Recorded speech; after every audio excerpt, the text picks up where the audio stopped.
It perhaps comes as no surprise that the rich are becoming richer. But a new report from Oxfam finds the pandemic has made the world's wealthiest far richer. The charity claims the world's richest 10 men have more than doubled their collective fortunes since March 2020. It's also led to more people living in poverty. According to the report, the lower incomes in the world's poorest countries are contributing to the deaths of 21,000 people each day.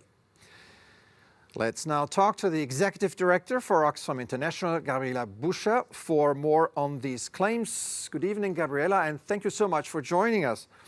So, 21,000 people per day dying in part because of inequality. That's staggering. How did you come to that number?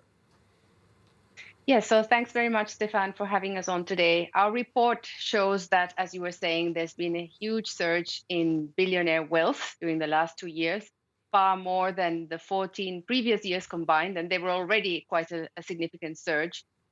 And during this time, of course, the majority of humanity, 99%, has been struggling and have been worse off. And 160 million have actually been pushed into poverty.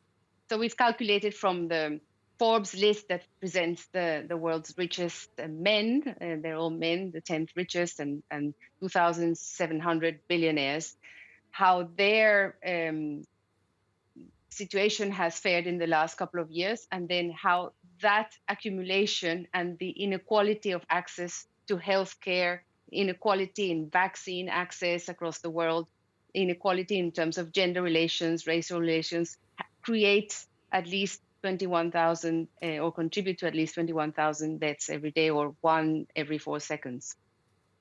So the report says that COVID-19 is an inequality virus. How has it driven an incredible explosion in inequality?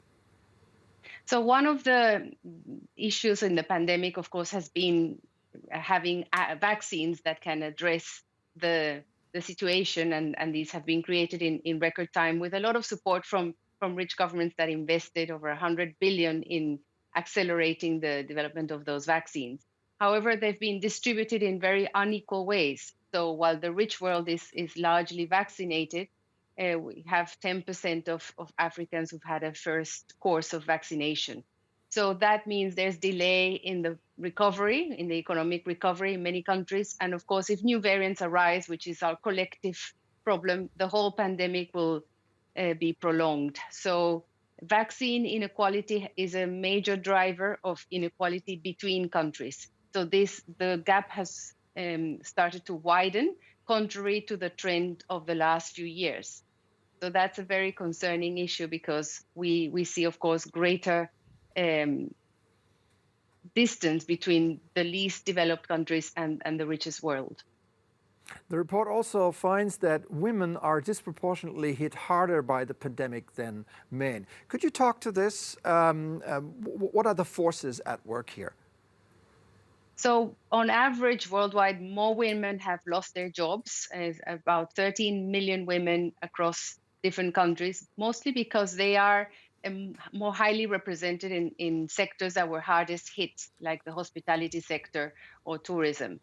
So also another element of why women have been harder hit is because traditionally care responsibilities have fallen on the shoulders of women. So looking after elderly people, sick relatives, children who have been out of school. So difficult choices have been made in families, and often women have been those who have been taking those extra burdens. Apart from that, there's been huge pressure and tension of the lockdowns in many countries, prolonged lockdowns, which have meant that, unfortunately, domestic violence, gender-based violence has really increased in some countries more than 100% over previous years.